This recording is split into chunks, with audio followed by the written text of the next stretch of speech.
True leadership is when a leader takes other followers and makes them leaders. That's true leadership. So when your message has to stay consistent, I have a duty. The first thing we must know is our why. Why?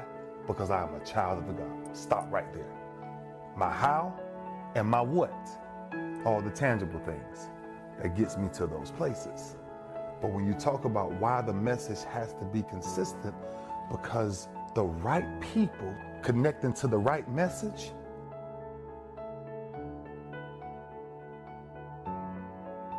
right timing. And that's where a lot of kids, definitely in today's time, their instant gratification comes from social media, comes from Instagram, comes from all of these different things. But me and you're old enough, none of that didn't exist. Right. So who did we have to lean on? It was a foundation. And so that foundation is what I believe why kids struggle so much these days, not just kids. Because the foundation of what I've always understood is what I've always exercised my whole life. Since I was a junior deacon in the church since 10, right? You ever went to church sometimes, right? And you ain't been in a while. And then you go back, and as soon as you get in there, the first paragraph sounds like the pastor's talking directly to you. What about me? Do he know my business? Yeah. But all it is just confirming the disconnect.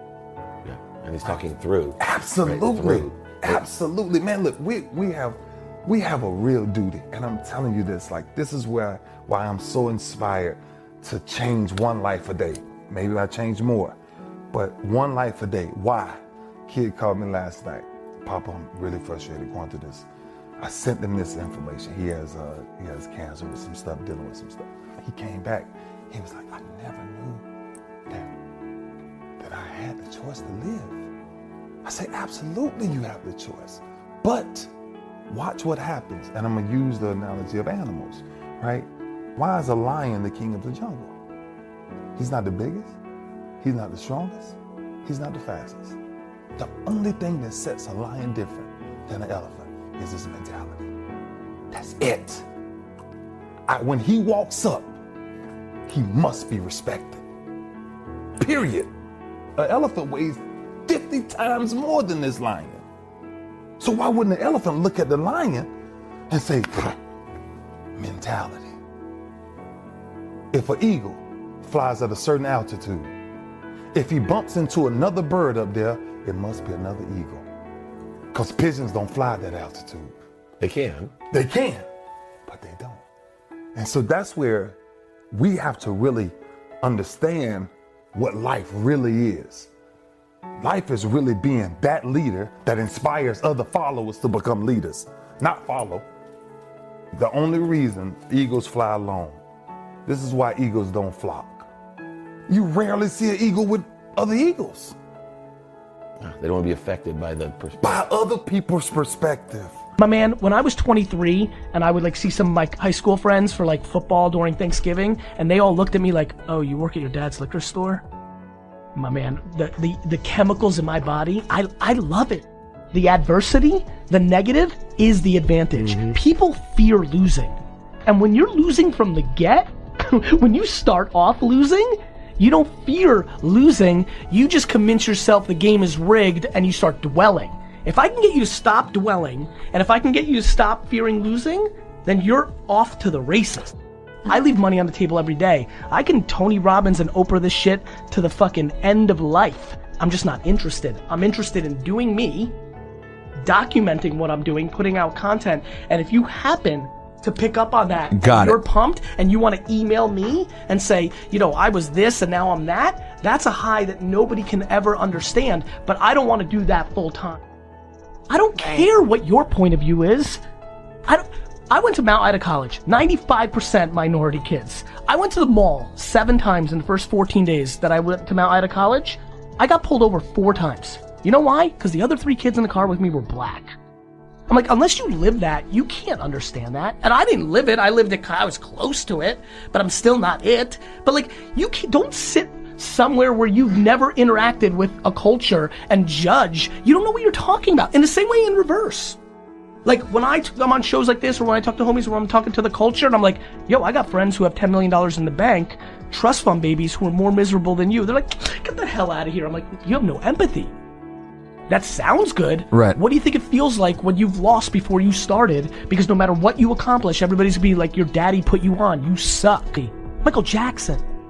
Like what world? Like I know that like it feels bad and there's all these things. It's better in life than ever now. Not because we're better as people, but because the internet is decentralizing the world. All this cryptocurrency, Bitcoin stuff, everybody's in the craze. They're not being thoughtful. It's not about Bitcoin. It's about blockchain and what that technology means, which is means you and I can sell you my home. One quick transaction on the blockchain, we both trust it, it's good, and none of the banks and all these people get their hands in our business. Right. Like shit's going down. So go get yours. Like stop telling me you're gonna, or stop telling me like you got held back. If you have a smartphone, and guess what? All of you do. Well, then you have a studio in your pocket. If you're so good, spit your do I have to tell you about all the people that went and did car studio videos and put it on Instagram and are popping? Like, stop bullshitting. Now there's no more excuses. Here's what's gonna happen over the next 100 years, and I'm glad I'm putting it on film and audio right now, because either maybe I'll be alive because technology's changing, or my great-grandkids are gonna be proud of me. We're about to go through the craziest 100 year of human beings. We're going to take one big step backwards. We're in the beginning stages. I think we're gonna have a 10, 12 year of tension about all this shit.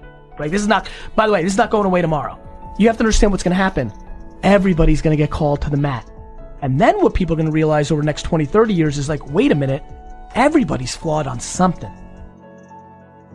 Who's perfect? There's not a person in this room that doesn't do something that all the rest of us would judge as a real bad thing. It's just the way it is.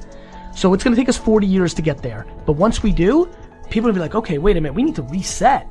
Like if everybody's got something, we need to react appropriately to that something. We need to have different conversations. Like the way we treat alcoholism today or depression today, the way we didn't 30 or 40 years ago, right? That scarlet letter is gonna change. And what's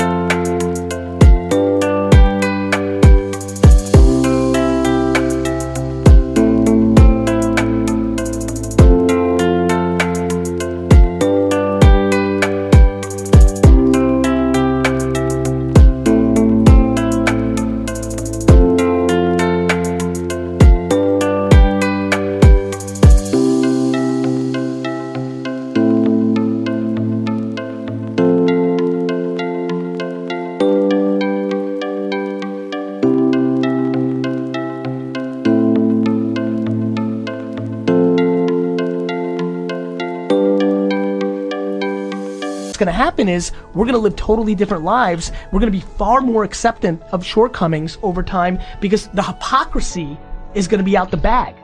Because if I ever think Hillary Clinton or Barack Obama or George Bush or Donald Trump has any impact on me, I'm a fucking loser. It is inherent in the nature of physical existence of life forms that challenges are an essential ingredient of their lifespan here and part of the way through which they evolve. But when they say they evolve, really means is the one consciousness evolves, awakens into this dimension through the different life forms in different ways. And it awakens only because we are being challenged.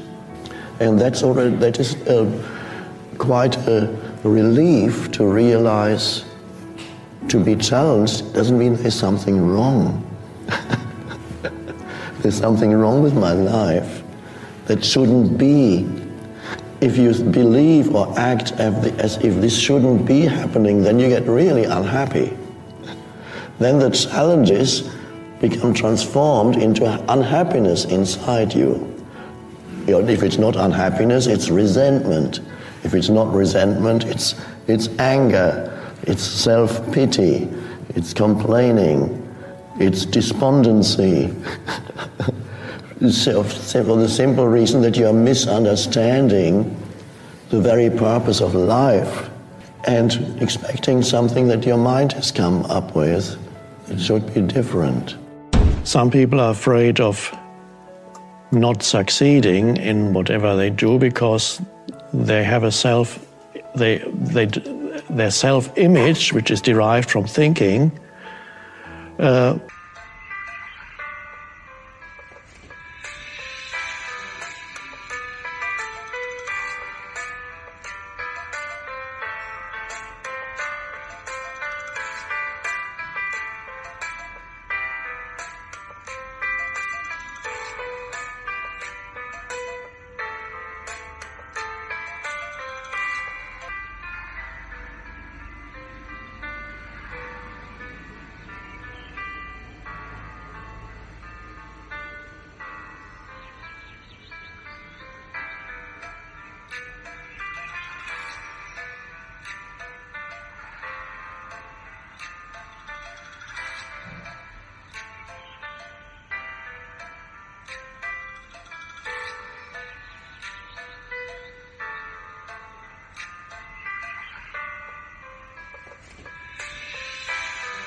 would suffer. If I fail at something, then my self-image will be injured, and therefore I'm not even going to try. And again, that's to do with deriving your identity from thinking. And even the thought, I have failed, is a lie. I am a failure is an even greater lie. You have not failed, you can simply reinterpret and say, I have learned something here. This is not for me, for example. So, but why believe the lies that your mind produces? So, as you know, many people live with a very hostile mind. But those people their motivation would probably be very great, I would hope, to get out of their minds. But first they need to realize that their problems are self-generated, mind-generated.